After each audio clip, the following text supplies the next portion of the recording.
I'm still Tim Murphy. Welcome to the meeting. As you know, COVID-19 means we are doing this virtually, but this is live through WebEx and the miracle of YouTube. Obviously, we begin with our land acknowledgement that we're meeting virtually on the traditional territory of many nations, including the Mississaugas of the Credit, the Anishinaabe, the Chippewa, the Haudenosaunee, and the Wendat peoples, and is now home to many diverse First Nations, Inuit, and Métis peoples. And we also acknowledge that Toronto is covered by Treaty 13 with the Mississaugas of the Credit. Today's meeting is focused on a single agenda item, which is the establishment of and transition to services buildings to the Toronto Seniors Housing Corporation. We're trying to do that under an aggressive timeline of June 1st, and obviously a high degree of cooperation is already occurring and will continue between Toronto Community Housing, Toronto Seniors Housing, and the City of Toronto. But before we get to the update from Jag and the team, I just want to make two comments, if I may. And the first is to acknowledge announce this retirement of our Chief Operating Officer, Sheila Penny, who after a long and distinguished career in private and public sector is finally fed up with us.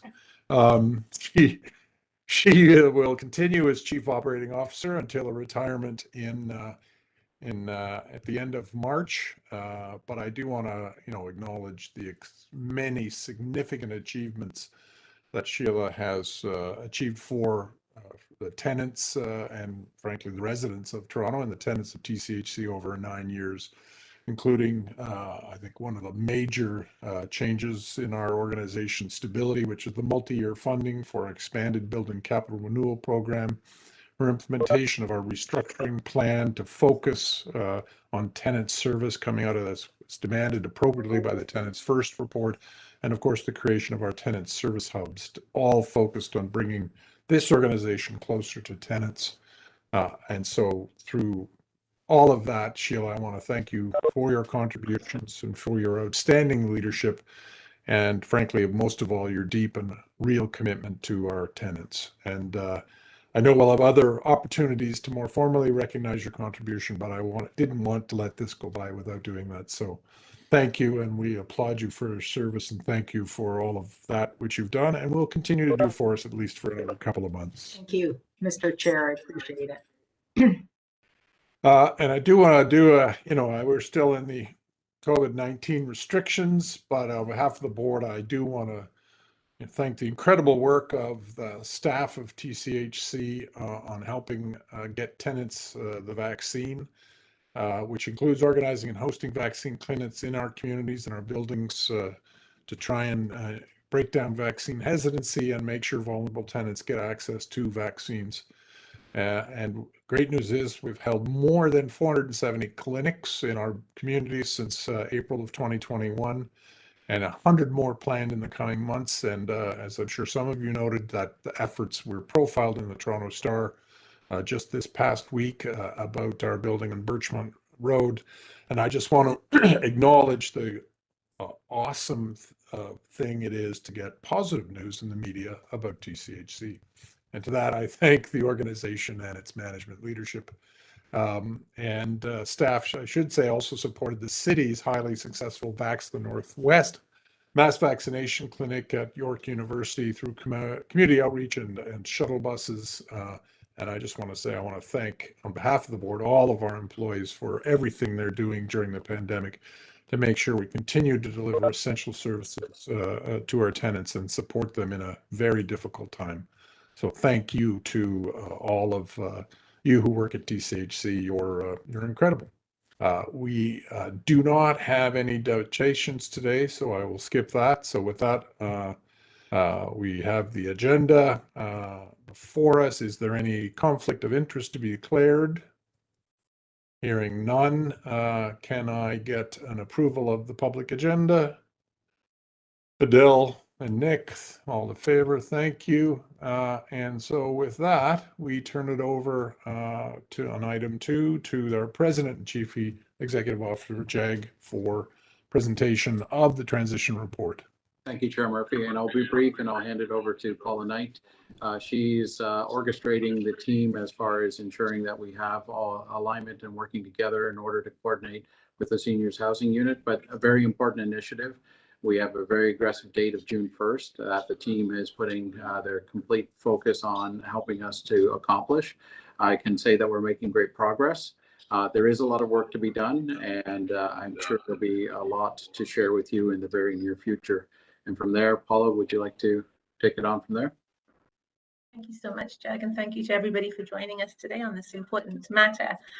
So following the May 5th direction by City Council to incorporate the Toronto Seniors Housing Corporation, we have been working diligently at Toronto Community Housing to drive this work, which is being led collaboratively by members of TCHC's executive team, working very closely with the city, as well as our partners at and the transition team at Toronto Seniors Housing Corporation.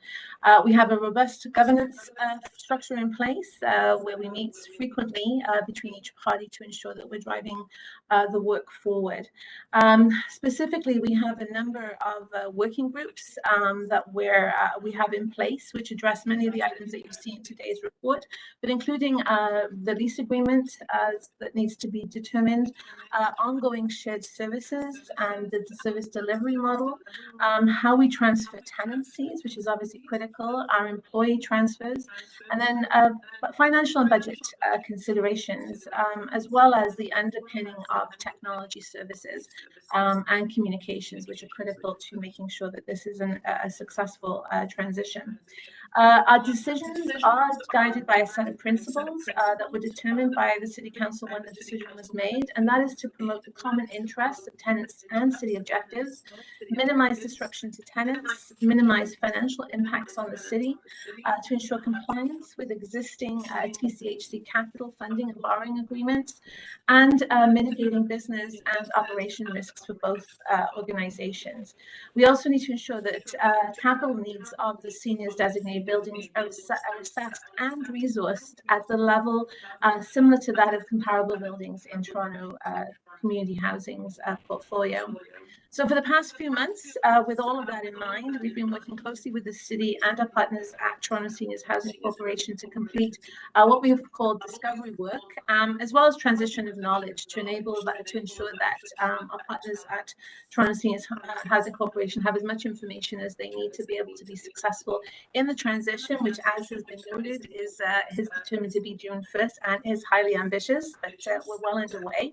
And as you will see outlined in the report that you have in front of you, a big part of that work is the shared services and service delivery model that is being developed. And we are working with a vendor by the name of MMP, who is secured by the city. And what they have been doing with both organizations is walking through every single line item of service that is required to appropriately deliver service to our tenants in the buildings that are transitioning, to have an understanding as to who will do what going forward, and to create sort of a framework, if you like, in terms of how that work will be done in the future. We've had a number of phases. The first phase that we've actually gone through with that work is around the corporate services. So it's finance, human resources, IT, our legal, and then strategic planning communications. And we're currently going through a very robust process, line by line again, to identify what are those operational services that are currently provided to the seniors housing buildings, and what, and obviously how will we continue to do those going forward with the transition of staff towards the new corporation on June 1st. There are a number of dependencies. One of the biggest ones is technology. We do not envision having new technologies established for the new corporation. We will be leveraging existing technologies within Toronto Community Housing with appropriate administrative protocols in place to enable them to have access and to do their work with those technologies. And that is being led by our ITS department in concert with our partners at Toronto Seniors Housing Corporation. We're also working hard to identify budgets. We've already acknowledged that we have some transition costs which are identified in our current budget, but the work that is currently underway is really to identify what is that service costing framework and pricing look like when that transition actually happens. What you have in front of you provides additional information related to the tenant transfers. So making sure we're able to determine how information related to residential tenancies will be transferred to the new corporation.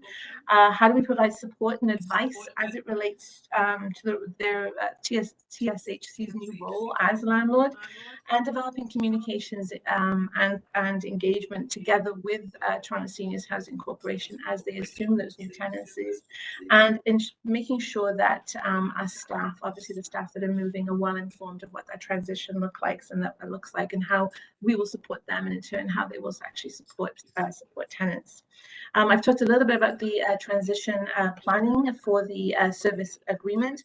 We anticipate that work will be complete towards the end of February, with a view to be able to share that more holistically across both boards once that work is finalized by the MMP organization who are guiding us with this work, and also to be able to determine implementation. It's one thing understanding what needs to transition. The next step is really how do we implement that. So we're doing that work currently. The final piece is around communications, critical. We have done a number of communications outreach to tenants. The major one was in November, where we gave a very high level view of what was happening, what they could expect to change, stay the same. We got some good feedback as it relates to the way in which we communicated some of those items. It was seen as being a lot of information at once. So what we've committed to is to being able to deliver going forward for bite-sized information that is really helpful to tenants in terms of them understanding what the new corporation will mean to them, and anything that they need to consider in terms of tips and guidance for them to have an effective tenancy within the new corporation. As well, we're actively communicating with staff. We've had a number of information sessions and engagement so that they are fully aware in terms of what the transition will mean for them on June 1st. This is a continuous process for us because we obviously understand how critical it is to a successful transition going forward. So with that, we recommend to the board that you receive this report as information, and we have the entire executive team on the call. All of us would be happy to respond to any questions you may have in relation to this report. Right. So it's the chair here. I have one quick question, and then we'll open it up, or I'll be the first, I guess. So the one, and I think you touched on this, but I think it's worthy for, people who are watching us, including, and in that I put three categories: tenants, our tenants, our employees, and then ultimately the city ratepayers. And so the question I really have is, as I think about those three groups, what are the principles we're using as an organization in helping the Seniors Housing Corporation get up on its feet? What are the principles we are using in that process so that speak to tenants, that speak to our employees, and then speak to city ratepayers? So thank you, Mr. Chair. I'm happy to, unless Jack would like to respond to that first, I'm happy to jump in. After you, Paula, and I'll certainly jump in, Chair Murphy, if needed as well. See what happens when you let me speak. I don't stop. So we actually have, we're actually just in the process of finalizing this, is created what I'm calling as personas for tenants and employees in terms of what are their experiences today. So as we make decisions as it relates to shared services or any of the decisions we make generally, that we're actually walking through those, the sort of the path that tenants take as they engage with Toronto Community Housing today, and as they will in the future with Toronto Seniors Housing Corporation, that we're being true to their experiences, but we're also able to identify whether it creates any gaps in terms of the decisions that are being made. So within that, we've identified, how do they pay rent today? What will that look like in the future? Will that create an element of concern aligned to the core principles that have already been given to us by the city? So does it create disruption? Are there financial costs that we need to consider as it relates to the city? So we do have those steps. One, the pathway that we know tenants, that employees take today in their relationship with the organization as it exists, but also as it aligns to the principles that have been identified by the city. So I feel that we've got a pretty good checks and balance in place to make sure that we're doing everything we can to ensure that we're being as accurate as we can. But obviously, the other step is to ensure that we're checking in with tenants and employees as these decisions are made. Yeah, so it's a bit, so that's the process. I'm actually kind of trying to get to the principle. So if I'm a tenant, I presume, look, I'm making this up as I go along, and I know some of this is reflected in there, but ultimately it is, effectively at a baseline, the services I receive as a tenant will be at least the same and potentially improved, that there'll be a minimum of disruption to me as a tenant from the scope of services, so that's what I mean by principles. How we make sure that's true is important, but is a separate issue. Then from the employee's perspective, and there may be, and to your point, part of the principle may be early, timely, and effective communication of everything. Same vis-a-vis our employees, and, there'll be no, impact on their pay, no impact on their benefits, that there'll be clear lines of authority and responsibility.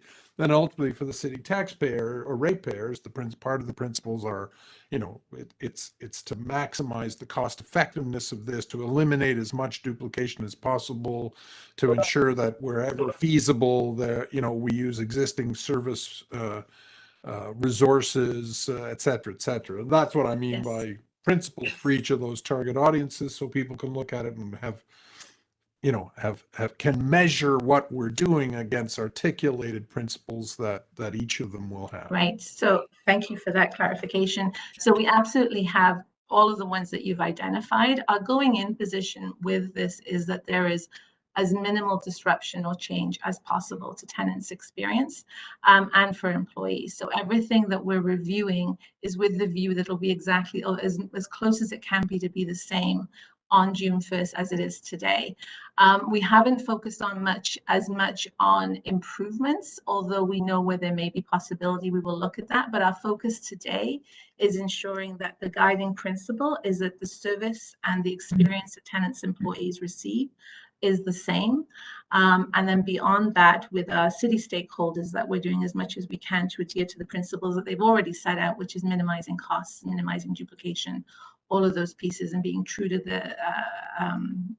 the way in which we can do this as efficiently as possible for both organizations. Okay, so I have Adele and Brian. I just had a question. We have a number of seniors that are not in these 83 buildings that are being transferred over. And I was just curious how you ensure that they have access to whatever services are being provided to the seniors in these 83 buildings. I just want to make sure that there's not a difference in the treatment of the two groups. Through you, They're not Chairman. all being transferred. That's an excellent point, and that is something that we've discussed not only with the Deputy City Manager, but Michael Schreier as well, to say that we have an opportunity as the family side of the business to learn from the seniors housing unit as well, to ensure that there's the greatest consistency as possible, because we do recognize that we will continue to house seniors. And so we have that discussion on a regular basis to ensure that wherever possible, our processes will align based on the expertise that they will bring to the table. Okay. So they would have access to those services that are in the seniors, just so that we're not duplicating again costs. And so through you, Chair Murphy, once again, we have not identified exactly how seniors in the family portfolio would access those services, and these are predominantly focused on the 83 buildings. What we've done is started conversations on saying, how can we leverage the expertise that the seniors housing unit brings to the table, and align what it is that we're doing on the family side of the business. Okay, Brian, you're on mute. In terms of your three criteria, Tim, certainly the last two in terms of cost and employees, but I think all the functions that need to be put into place need to be put through the the from the perspective of the seniors. If it isn't improving their experience, their housing, then I think we need to look at ways to change that. So all the functions that I know could or may be provided through TCHC, I think need to be, that question needs to be asked. Is it really improving the quality of housing in terms of the seniors for them, and ultimately we I think I would assume anyways, just from an organizational design perspective, that ultimately the Toronto Seniors Housing Corporation would want to control as much of the services and functions that impact on their tenants, because they're ultimately responsible for achieving their satisfaction. So I'm not sure in the long run how many of those functions will remain with TCHC. So in negotiating any service agreement, we need to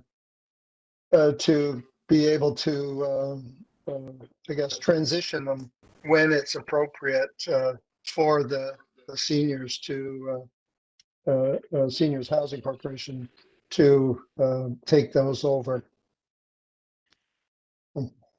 I'm sorry, there's some construction going on here. If I may, through the chair, just in response to your comment, Director Smith, a key component of the seniors housing transition is the integrated service model, and that is the mechanism in which many of the services to tenants are intended to enhance their experiences within the TC, and that is obviously transitioning fully with the transition of the seniors housing unit in its current state to that organization. And I'm happy to have Grant Coffey, who's leading that work, if you feel it would be appropriate to speak to some of the work that's underway there and how we will be measuring the impact of that. Could you just clarify, Paula, the integrated service model is being driven by tenants first at the city, is that not correct? That's correct. And So let's be clear on that, Yes. that is that value added. Absolutely. And that's who we have to hear from as far as the parameters of the integrated service model and how that would be applied. And then to your point, Adele, whatever that looks like, then this board can look at what that might look like for seniors that don't live in 83 buildings. But that's the value added for the standalone seniors model. That's correct, Councillor Fletcher. Thank you. My assumption, Brian, by the way, is that our agreement with the Seniors Corporation is subject to what they call in constitutional interpretation the living tree doctrine. It'll evolve over time, and the organizations will. It's not like they'll enter an agreement and then stop talking. That obviously both are focused on ongoing quality service to the tenants of their building and to the point that Adele made, the seniors in ours. So I expect it to be, it's not a one and done deal. It's a two corporations, jointly trying to maximize the quality of service to the tenants of that we both share and both service.